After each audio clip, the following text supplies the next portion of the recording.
Lovely. Well, hello everybody, and welcome to our next instalment of the OVADA Associates Featured Artists in Conversation. So, of course, you might have seen on our social media and on the OVADA website that Callie Trench has been our featured artist for June and July.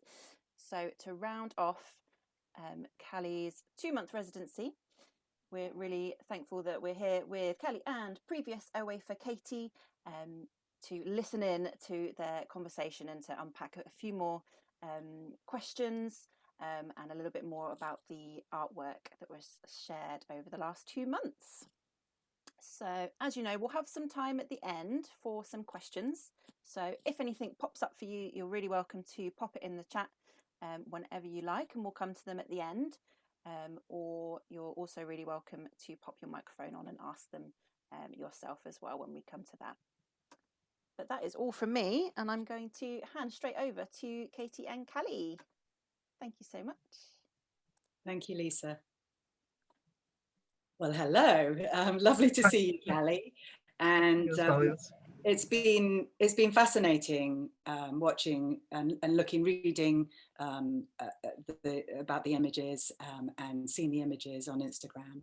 Really been enjoying that. And I'm going to just go straight into my first question. I've seen many of your wonderful metamorphosis drawings in the flesh. Could you tell us how they came about? Okay. There's quite a long history to this, really. I mean, I've been obsessed with hands for a long time. I've drawn my own hands both in detail and with quick sketches. And I've also photographed a lot of other artists' hands. And I've been thinking about why I'm so interested in hands, and I think it's primarily because hands are the only part of our body that we see absolutely straight. To see our faces, we have to look in a mirror. To see any other part of our body, we have to either kind of distort ourselves or contort ourselves. We don't see it straight, but our hands we see the whole time absolutely as they are. And they're in front of us the whole time when we're cooking, drawing, driving, typing, whatever it is, swimming, whatever you do, your hands are there in front of you. So they become, for me, they're like an avatar of myself, I suppose, these hands. So that's partly just the background to hands in general. But these specific drawings, these metamorphosis drawings, which are drawings of my hands with feathers sprouting out of them, came about mainly because I reread Ovid's Metamorphoses. And these are stories in which people get transformed by the gods, by the Greek gods, into, or Roman gods, as the case may be, into birds and trees and animals, sometimes as a punishment, sometimes in order to make them easier to kind of catch, because the gods want something, or sometimes as a kind of rescue, so that they get turned into something like a bird so they can escape. And I just thought, well, what would it be like to be mid-transformation? What would it be like to suddenly be in that situation where you kind of look at your hands and like, oh my God, my hands are sprouting feathers, I'm turning into a bird. And you're going to lose your humanity. You may escape from your imminent danger, but you are never going to be the same again. You're never going to have that contact with your human family, your human friends ever again. You're going to lose that identity completely. But you'll never probably really be a bird either, because you'll always have that sort of human memory and you'll be stuck somewhere. And it's that moment of realization that I was trying to kind of capture. And because the hands are life-size and they're drawn from life with me looking at them, then I'm trying to put the viewer in the position of seeing their own hands and getting that moment of realization and shock, I suppose, as well. I mean, I've also been thinking about these hands and realizing that actually, perhaps they're also about sort of transformation of getting older, my hands turning into my grandmother's hands. And we talked about this when you came over, that I have this kind of fascination, this way of, this interest, of observing the strange things that happen to one's body. You know, being pregnant, having migraines, having a high fever, getting older. There's a certain kind of fascination in watching that process, I think. and observing it. Yeah. Really, really fascinating, really fascinating. I heard some of this when Yes. more that I'm hearing, and I'm really glad that everyone else who is here and hears the recording gets to hear exactly, well, not exactly, but where things came from, and the idea. And I was really gripped with how my hands became your hands with these feathers. And I was actually going to ask you whether that had been considered, but you've just said that that was part of the idea. Yeah. But there's also the other element about the way I've chosen to draw them, which is this very detailed pen and ink drawing with sort of cross hatching and lines and so on, is that I wanted them to have the feel of kind of like Victorian scientific textbooks. And so they'd have this slightly spurious air of rather old-fashioned scientific accuracy about them. Lovely. You have collaborated for many years with various artists. What is it about collaboration that keeps you coming back for more? Well, I think like most artists, I spend most of the time in the studio on my own or at my computer on my own. And so one of the reasons for collaborating with other artists, or not necessarily collaborating with them, but doing things in kind of parallel with them, which is something that I've done a lot with a Dutch artist called Tineke Bruinzeels, where we don't actually collaborate, but we kind of keep each other company. And it provides company, but a sort of discipline as well. But it's mostly that it's just fun. You know, it's fun and it's company. It's less lonely than being on your own. But I think it also induces a kind of fearlessness that if there are two of you, it's like children egging each other on. Really, I mean, you're willing to be a little bit braver. I think a little bit more fearless if there are two of you. And of course, it's always interesting having, you know, a lot of interaction with other artists and seeing things from a different point of view. Yeah, so all of those things. Do you feel that your practice slightly shifts in different ways because of the collaboration, because of thinking in different ways, or is that not something that? I think over the years, I mean, I've been doing this for a long time now. So, I mean, I think over the years, I've kind of increasingly got the view that what I do is kind of like a bird sort of circling round. I kind of like keep going back to the same things. And there are certain kinds of points of obsession, and I keep going back to them, but maybe with a slightly different viewpoint or a slightly different angle. But I find that I keep revisiting things. And I mean, for example, on the metamorphosis drawings, I hadn't really thought about this before, but I realized looking back at some work as I was tidying up my website, that I've made a series of lino cut prints over the years of the skeletons of mythical beasts, of angels, mermaids, and the Sphinx, each of which are kind of human other hybrids. And I suppose these metamorphoses are drawings are the same kind of thing, but I hadn't really made the connection. But I think, you know, in my brain, I'm circling around. I think we all do that. We all circle around the same things and keep coming back and don't always quite realize we're doing it because it looks different, it feels different. It becomes sort of our fascination that keeps coming up again and with a different guise. Yeah, I'd like to know more about your particular collaboration with Lydia Julian, and in particular 1 o'clock on Monday. Okay, so Lydia and I are very old friends, very good friends. We were on the same MA at Central St Martin's, and I just hadn't seen her for a long time because of lockdown. She lives in East London, I live in High Wycombe. We couldn't get together. And I was kind of curious to know what her life was kind of like. So we had a chat and we had this idea that we would each take a photograph every Monday at 1 o'clock to a theme which we took it in turns to choose, and that we would somehow superimpose these two photographs to make one photograph that sort of encapsulate both lives. So the way it works is that we take the photograph at 1 o'clock. and they're square in format. And Lydia sends me hers, and I get the pleasure of actually doing the superimposition, which actually means that I keep hers as it is, but I do fiddle around with mine. I crop it in different ways, or I may adjust it or rotate it or something so that it works as well as possible with hers to produce something kind of interesting. And then I send it back to her and she gets the surprise. we both get pleasure in a different kind of way. And then they go on my website each week. And we're coming quite close to the end of this now. We literally only have 2 more photographs to take. It's been very nearly a year since we started.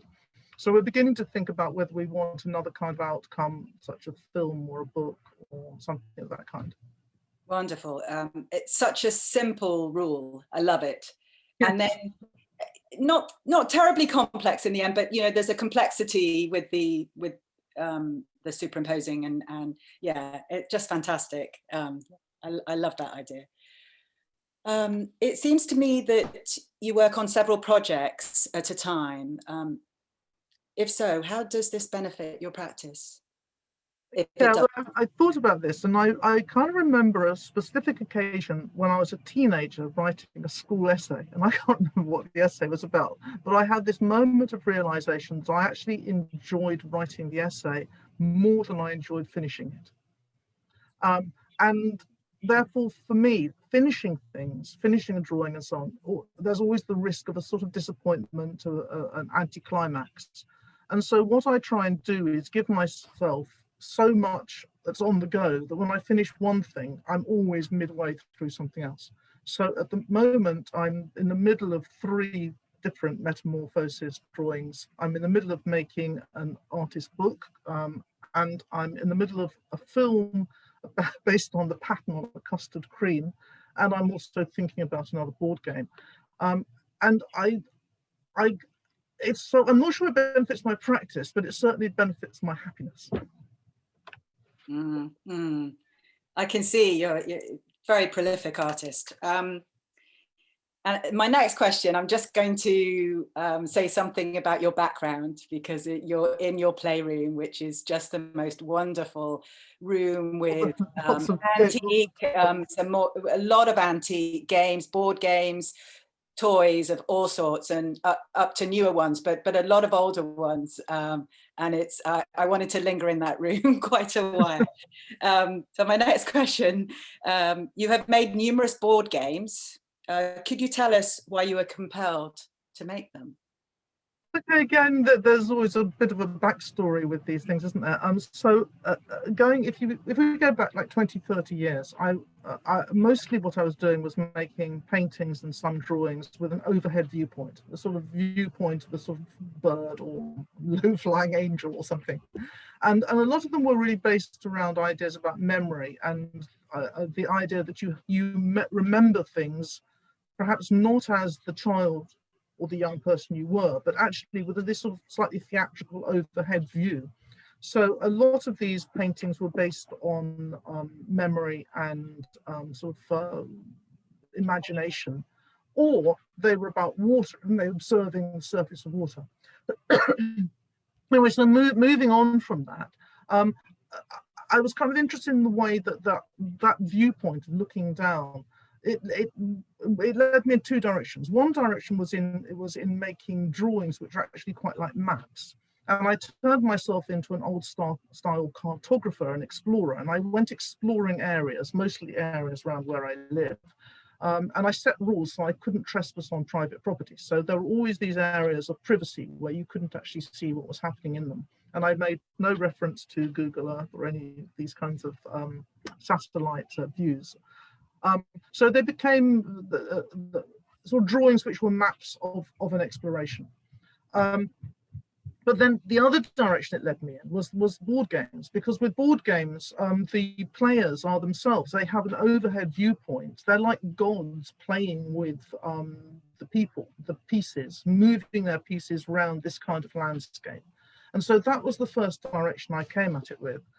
And the first game of this kind I made, it was around the time that there was a huge amount of trouble in former Yugoslavia with was kind of horrified, I think, like a lot of people, by how easily people turned on their neighbours. People they'd lived with for generations, and suddenly, because they were a different religion or a different race, they would basically go out and murder them. And I found this horrific. And I made a board game where basically that's what happened. You went out into a wood and you tried to avoid toxic ponds. It's also an environmental element. And basically you tried to kill your neighbours in order to get home, and you won if you got most of your family home. And I thought no one would play this game. I made it as a kind of sort of experiment almost, or more of as a drawing of a board that was a drawing that was like a board game. But people wanted to play it. They found it very entertaining. They played it very seriously. They were trying to kill each other like crazy.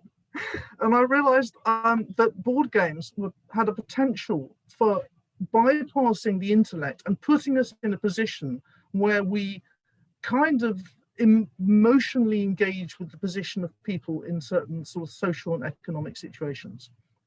And therefore I made more, and I've made about 10 in total now, about all sorts of issues like debt and inequality, like the one that you played with me, and the migrant crisis and trying to reach a place of safety, and so on. And people do genuinely play them with a great deal of enjoyment, and they kind of engage wholeheartedly with them, I find. And they do things which I really hope they wouldn't do in real life. And I think they linger too. When I left you, that the game lingered, and the questions. And anyway, I want to ask you a little bit about that particular game, because I was really lucky to play it with you at your home. Tulip birds and daffodil birds. Okay, so I just wanted to say one thing. I started to feel so embarrassed and guilty. You know, that's not normally a thing that I expect to come out of my mouth when I'm playing a board game, but I felt terrible. So yeah, could you tell us a little bit about that game? Well, it was great to play it with you, and I mean, this is a game that hasn't yet been played in public because of all the lockdowns and things, so I'd really like it to go out in the world and be played. It's a game about equality, and unlike most games, there's no level playing field. So you are allocated by chance as either a tulip bird or a daffodil bird. You move around the board, you land on spaces, and then you pick up a card, and that card might be about health or happiness or about money. And the instructions on the card are different according to whether you're a daffodil bird or a tulip bird. Now, and all those differences reflect genuine inequalities in British society today. So they are inequalities that genuinely exist. By chance, you ended up as a bird with more privilege. and as a result, you ended up with an awful lot more money than me and an easier life. And by chance, I ended up with a bird that actually ended up very depressed and bankrupt. But it doesn't always quite work out that way, because there are huge elements of chance in this game, which can also kind of reverse things completely. So, because I played it, I test played it with my family and friends, and I played it with them. So I know it doesn't always work out quite as sort of the way it did with us. That actually sometimes people kind of overcome, if you like, that discrimination, those inequalities, and actually do well. Yeah. I even died after you. You did. You actually survived longer. Yes. Yeah. Yes. You survived longer. You had more money and more happiness. Yeah. More hearts. Yeah. Okay. I'd really like to know a little bit more about your process. I think you have talked a lot about process, but a little bit more. Do you have an idea and let it unfold as you go along, or do you have a clear picture from the beginning, or is it a mixture? I think that depends an awful lot on the circumstances. I'm with some things. as with a board game, I mean, it has to be playable, and so I mean, it goes through prototypes. It gets tested. By the end, I know exactly how it works and so on. That there aren't any kind of surprises, if you sort of mean. And the same with making something like a film. You know, if you're making an animation film with hundreds of images, you can't just leave it to chance. You keep checking, literally all the time, check, so that you're not surprised by anything there. And then sometimes there are situations where there's a kind of brief. So the book that I'm in the middle of making at the moment is on the theme of volume, and I had to put in a proposal to make it. So I'm making it pretty much to that proposal, so I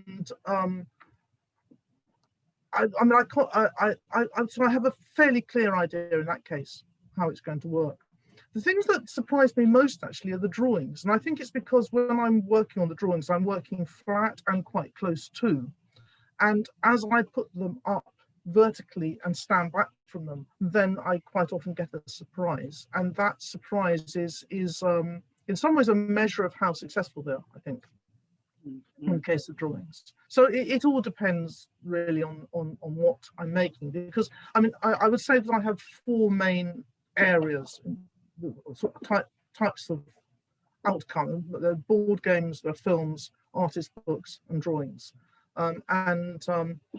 So it varies a lot according to what I'm working on and kind of circumstances.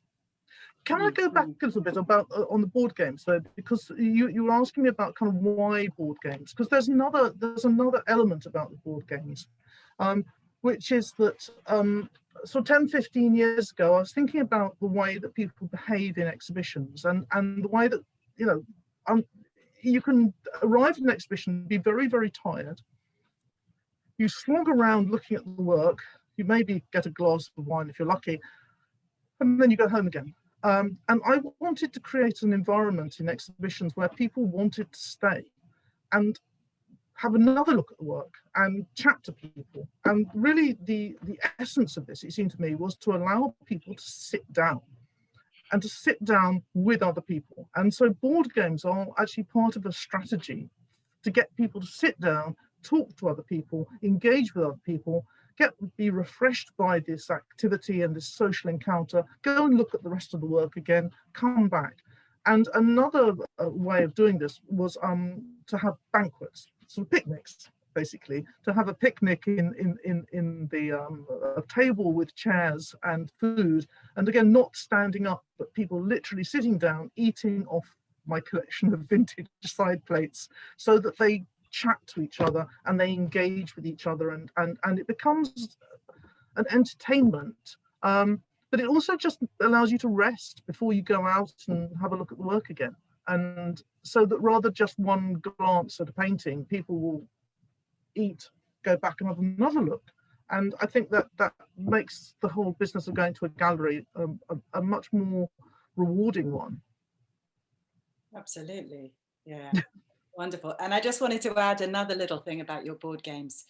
Just a comment, the photos on Instagram, they're more hands, aren't they? I know. Okay.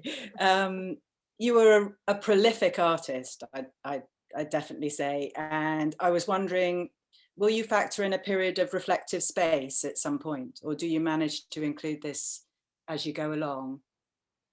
I'm not sure I am that prolific, really. I mean, I know artists who are really much more prolific than me. I mean, I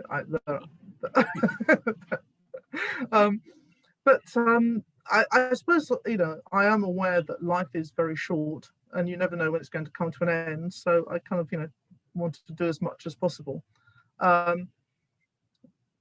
But yes, no, there's plenty of time to think. I mean, I have idle days like everybody else, and I also kind of think when out for a walk or on a train ride, or and falling asleep at night, or all these other times. And there's always time to think, I think.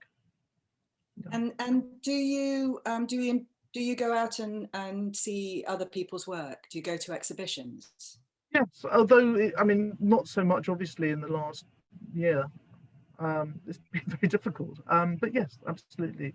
And one of the pleasures of the taking photographs of artists' hands, the 105 artists' hands, is that over that 2-year period, I went to a lot of people's houses and studios and exhibitions and saw their work and chatted to them and caught up with them on that. Yeah. I've missed out a question. You've just reminded me. I've had a peek at your latest book, and Artists' Hands, Touch, Tell, Create. Amazing book, everyone. Could you describe the process?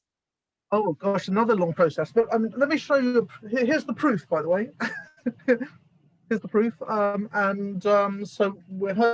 hoping that the final copies will be ready in time for the book launch, which is on the 1st of August. RSVP to me if you want to come. And okay, so again, it's been through a lot of stages, this process. It started initially as an online exhibition where I mentioned Tineke Bruinzeels. We decided that what we wanted to do was to keep each other company for a photographic project. So she chose a theme which was kind of about a circle, and I chose artist's hands. And we put a photograph each side by side on my website each week over a period of 2 years. And so the whole project started basically as this online sort of two photographs side by side.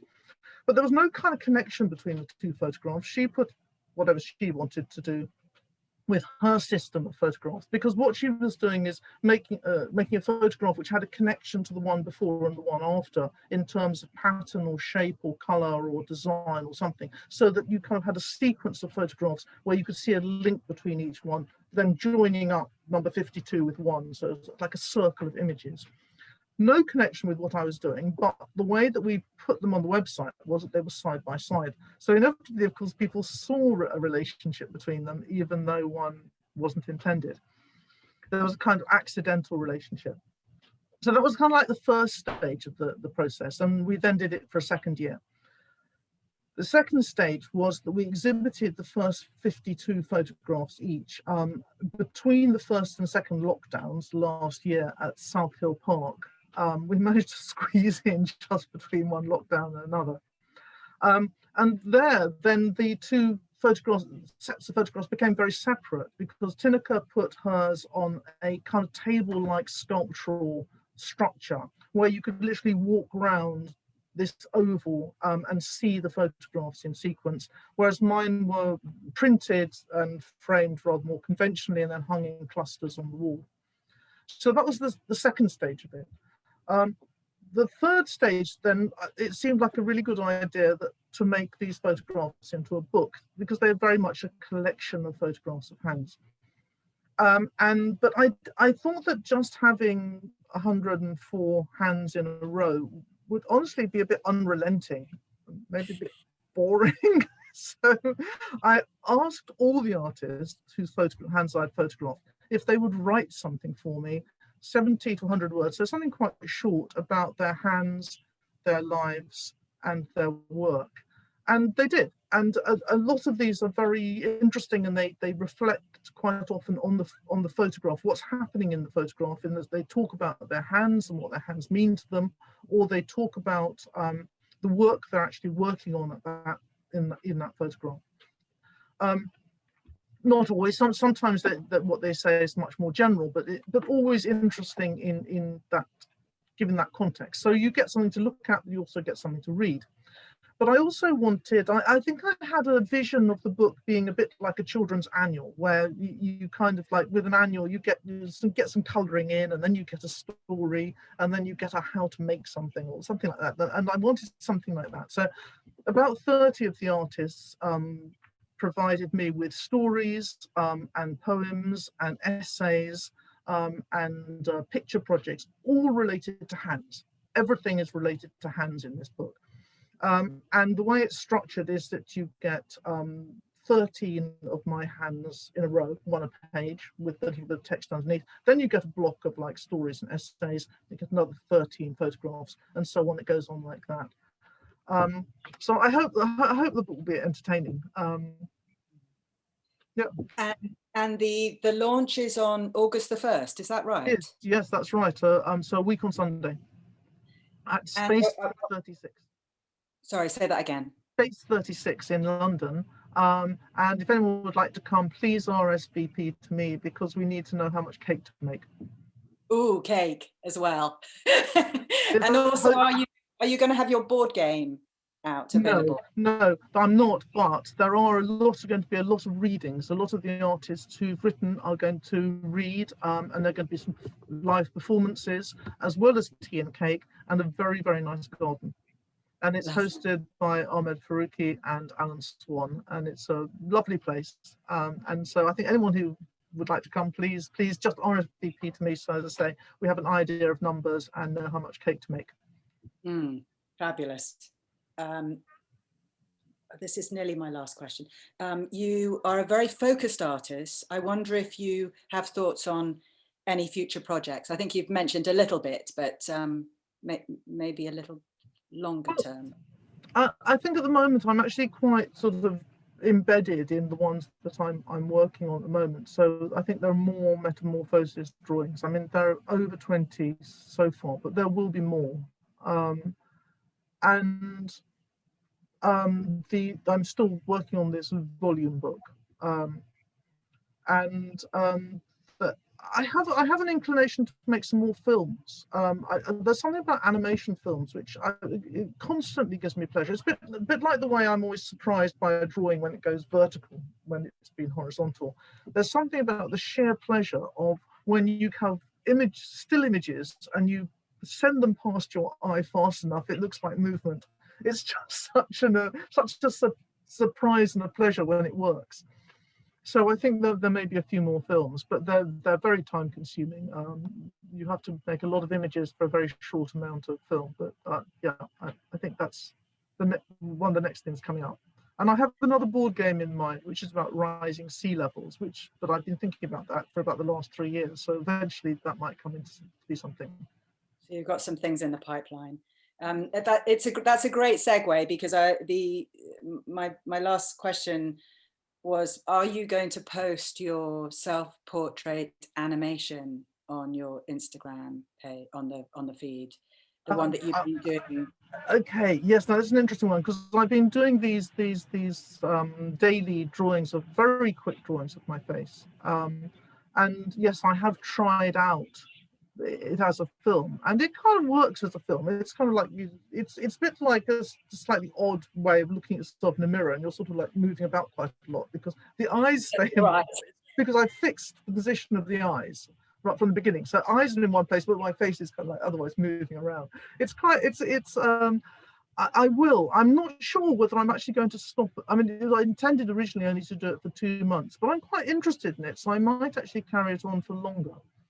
But I do have a problem with posting things on films on Instagram because of the technology. But I will eventually post a link to it. Yes, definitely, when it's on YouTube or somewhere of this kind.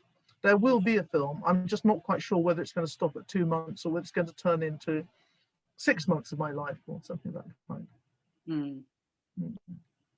Well, thank you so much, Callie. It's been brilliant, and I'm sure that everyone else has really enjoyed it too.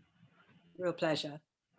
Thank you. Thank you both so much. It's really wonderful to have more of an insight into the things that you've been posting, Callie. So thank you for that. And it sounds like there's lots of really exciting things coming up as well. So we've got some time. If anyone has any questions, do feel really welcome to pop them in the chat, or just stick your microphone on and ask Callie and or Katie any questions you would like. I've got one to kick us off, if that's all right, Callie. Do. Brilliant. So the book launch sounds really, really exciting. And I just wondered whether, if people aren't able to make that kind of post the launch, is there a way that we could get our hands on a copy of the book, or how might we? Yes, definitely. Yeah, no, it is published by a small independent micro publisher called Peculiarity Press. And basically, you go to their website, there's a link to my book, and you can buy it for the grand sum of £20, including UK postage. Fantastic, thank you so much. And while you're answering any other questions, I'll see if I can grab a link to that I can pop in the chat as well. Fabulous. Does anybody else want to ask anything?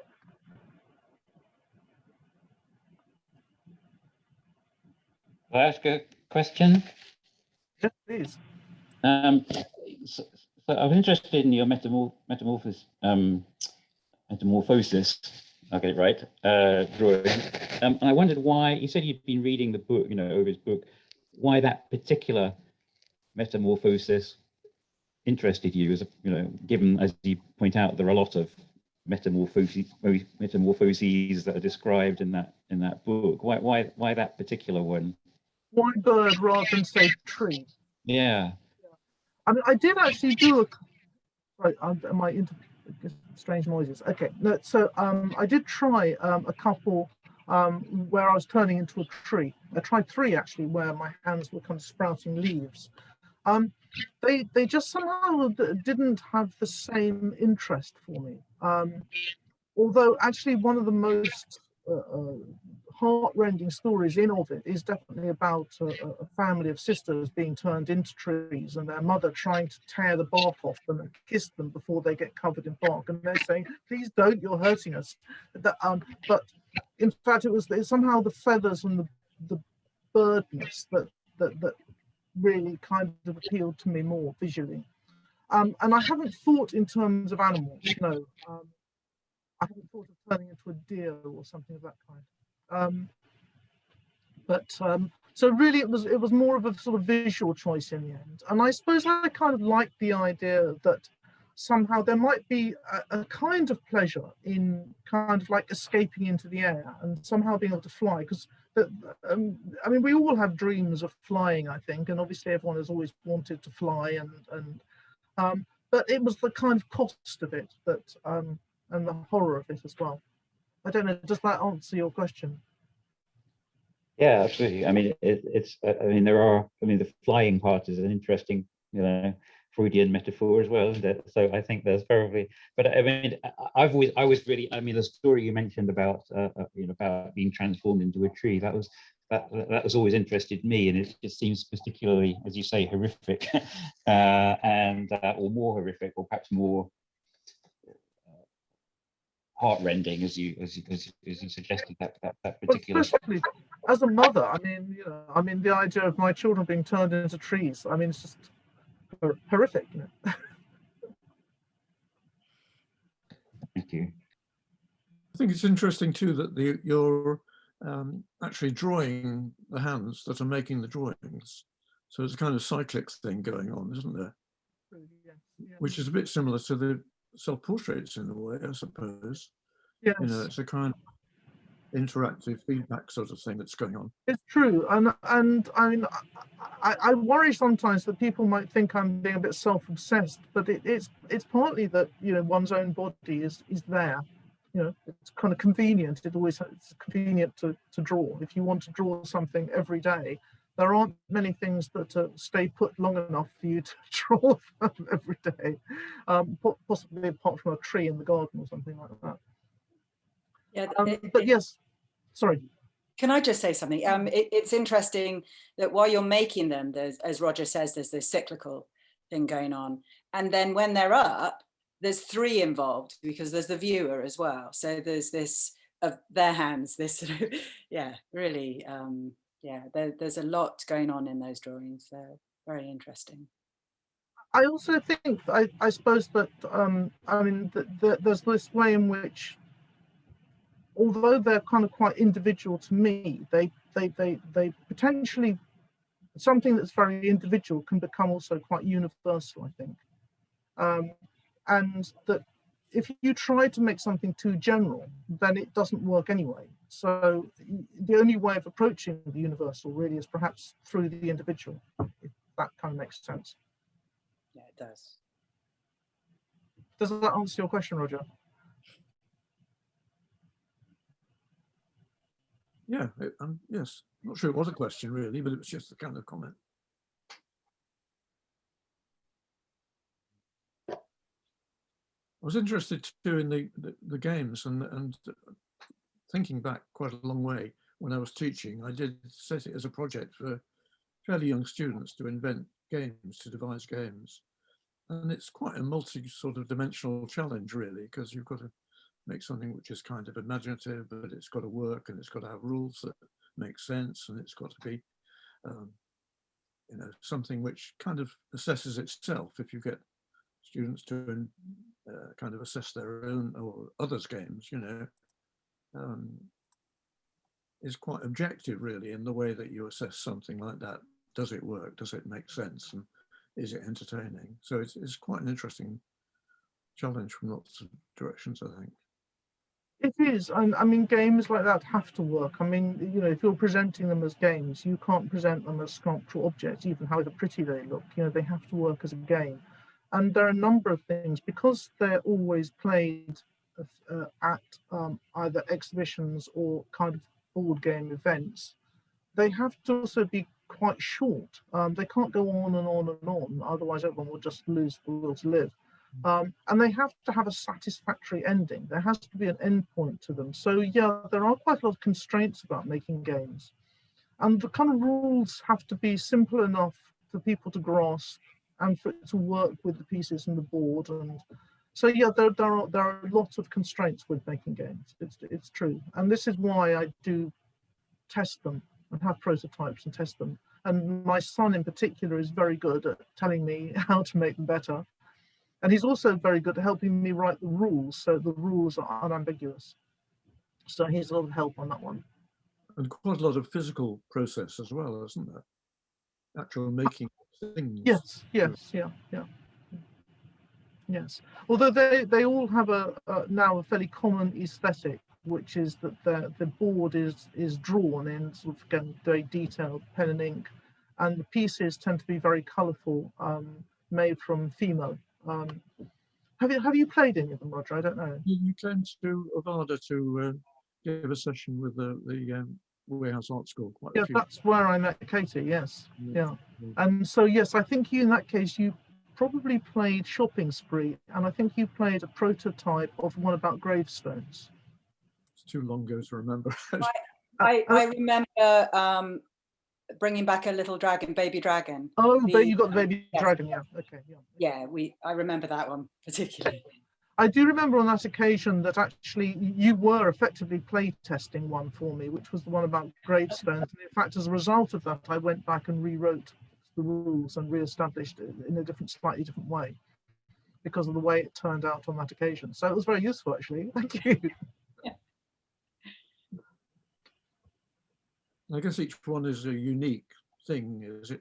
It is, yes. I've never thought in terms of publishing them or anything because I don't really think I think they're games that work well when you play them once or twice in that sort of environment. I don't really think they're the kind of games that people would want to play with their children at Christmas, particularly. And a lot of them are a little bit horrific, to be honest, as well. I mean, they're entertaining, but they're also horrific. I mean, the one about gravestones is very much about death and sort of exploiting people's money after they've died. And the one about the baby dragon, actually, it's quite a benign one, but it's about being very, very bored on holiday and wanting to go home. Callie, are there such things as board game events? Well, I mean, I've held board game events with just my games, and also I have a Venezuelan friend who's an artist who makes board games. And 2 summers ago, she came over and we had a joint board game event together. And that was really interesting because her board games are quite different from mine. And with hers, you really have to collaborate. It's I think, like living in Venezuela. If you don't collaborate, you're not going to get food for dinner. She has quite different kinds of board games from me.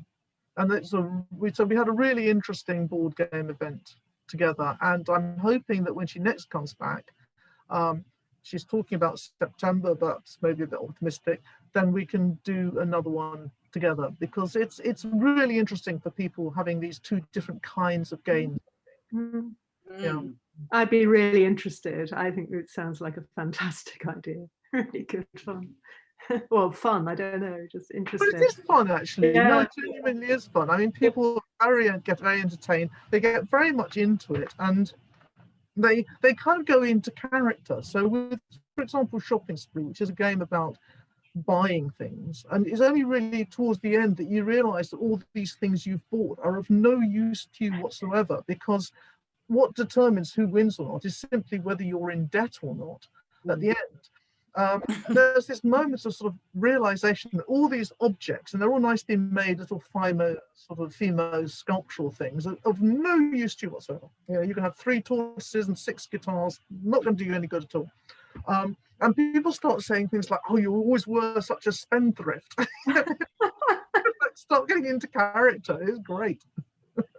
Oh, well, I'm into that, really, definitely. So it's I think people do honestly enjoy them. I mean, some people just don't like board games, and of course then it's not really their thing, but a lot of people enjoy them. These sound different. These sound very different from the normal. Yes, I mean, but the rules for them are all within, I think, the normal kind of range of the kind of rules. I mean, the rules aren't weird in the sense that, you know, if you are used to normal kinds of board games, you're not going to be kind of like totally confused about how to play them or something. I try and keep them sort of within a sort of normal range, as it were. When you look back at your first one, does it seem now? Is it rather? Have you moved on? Have you become more adept at making them? Oh, definitely, yes, yeah, definitely, yes, absolutely, yes, yeah. Yeah. And more conscious of what I'm doing, I think, as well. Yes, definitely. Yeah. So, Mm. I think the game, in some ways, I feel is one of the most successful ones. Is the one called Whirlpools and Life Belts, which is the one about you are a family of migrants, a family of 5, and you are trying to get to an island of safety. And every family has their own pathway. And the island only has 7 spaces in it, and there are basically 20 people on the board. So a lot of people are going to not make it. And you throw dice, and as you travel, everyone is literally in play at the same time because you're all on your own pathway. And every time someone drowns, you're supposed to say a few words, say goodbye to them, give them a name, things like that. And again, people play this with a great deal of hilarity, and then get to the end and then go, "Oh my God, my entire family just drowned." I think it's that sort of slight shock of of thinking, and I say it sort of bypasses sort of intellectual discussions about the rights and wrongs of migration and so on. It's and just puts you in a position, just for that moment, in a playful manner, of really wanting your family to survive. Mm. Wow. Or in your case, being embarrassed by how rich you are as a bird. Yeah, I'd like to say something to add to the discussion about your board games. I love the contrast of there's a board game and it's very similar to any other board game. There's 3 piles of cards. There are the board looks very beautiful, but similar to a board game that we know. And then as you start playing, you discover this other thing and these feelings come up, and it's not your usual, it's not those usual feelings of playing a board game. I love that contrast. I think that's really clever. And yet most board games are very kind of competitive and very, I mean, if you think about something like Monopoly, I mean, it's not a nice game. I mean, it really isn't. It's a game in which you are trying to make people bankrupt. It's not nice. You know, it's we play it in this kind of playful way, but if you actually stop and think too much about what's actually happening in these games, you know. Or battleships, you know, you're sinking ships, or chess, you know, you're killing people. It's no board games are actually very benign, I think. I think yours make us feel like we're, you know, really living it. It makes it much more special. Yeah, I think that's what the difference is. Yeah, no, I mean, it is true. The board games will make that competitiveness, that sort of brutality much more explicit. Yeah, that's definitely true. Yeah.